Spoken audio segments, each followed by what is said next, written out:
Royal Marines are the real goods. Their craft are arty-crafty. This is the gun runner hunting cabaret act they've laid on for that floor show spectacular the armed forces contrive every year, their famous Royal Tournament.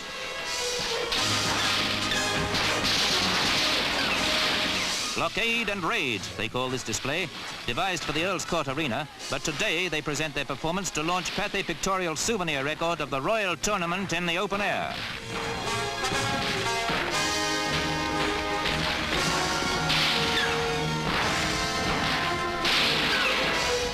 Even the men whose role is surrender in this unique show are fighting fit and hand-picked to show off the services at their up-to-the-minute best.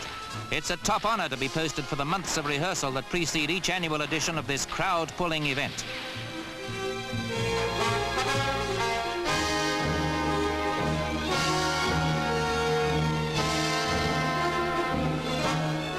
This is simply a fun spot for a taste of the fight-worthy skills that all three services have put on show for us.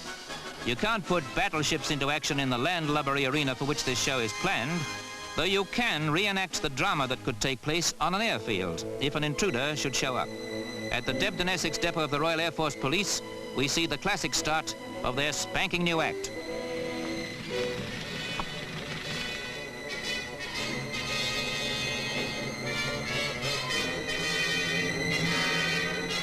Well, there's our intruder.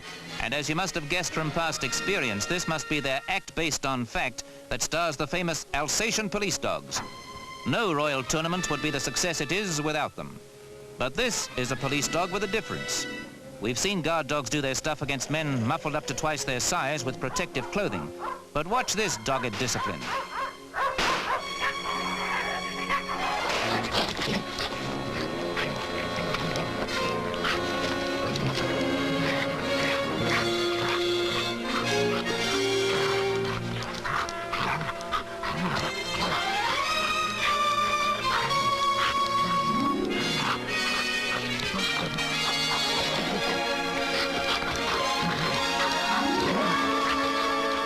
Control, confidence and courage. Those are the qualities shown alike by dog and man as the handler comes to halt the fight with the ease of a boxing match referee. Discipline, as you find it at Devonport, where Drake's successors prepare for the display which eloquently reveals the tradition in which they've been trained, the field gun race.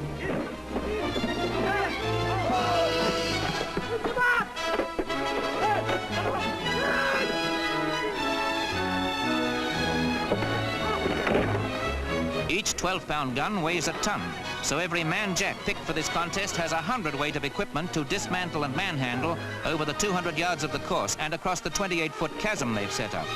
They've kept the equipment as crude as it used to be when guns like this were landed from warships at the turn of the century.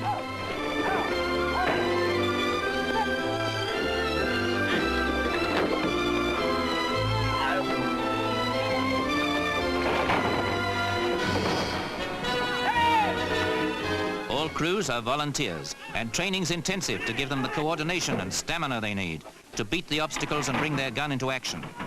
That barrel alone weighs 800 weight, and top teams can cover the course twice in under 3 minutes. One slight misjudgment at any stage of the race can mean disaster.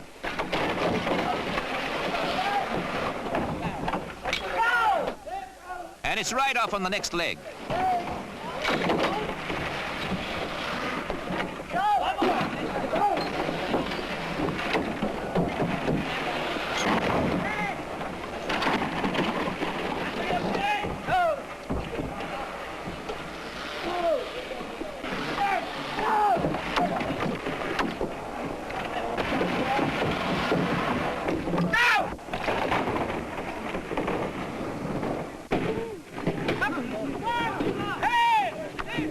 Competing crews this year from Devonport here, from Portsmouth and the Fleet Air Arm, make the race in 3 stages. Their gear is weighed and must measure to strict specifications, as each stage is timed and totted up with penalties for incorrect procedure. And the results of this competition will be signalled to ships and Royal Naval establishments all over the world.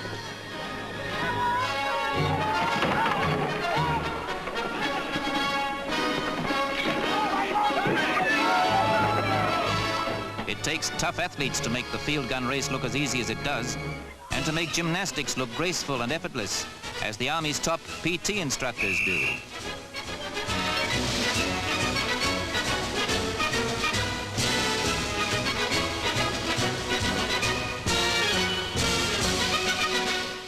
The Army Physical Training Corps puts selected NCOs through 8 months intensive training before they can hope to become instructors.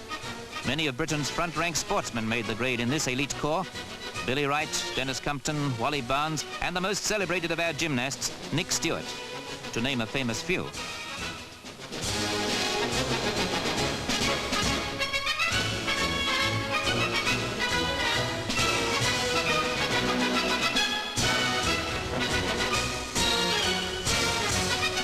Naming no names in a display which they insist depends on teamwork, the high bar shows us men who have represented Britain in the Rome and Tokyo Olympics. And see what the Army gymnasts can do when they get on their high horse.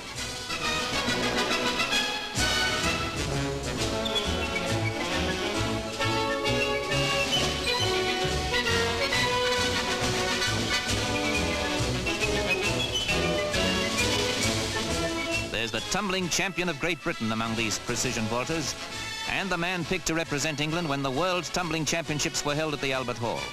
Today, with a minimum of equipment, they're showing split-second timing, the true teamwork, the physical fitness and the daring that service life can still stir in a man.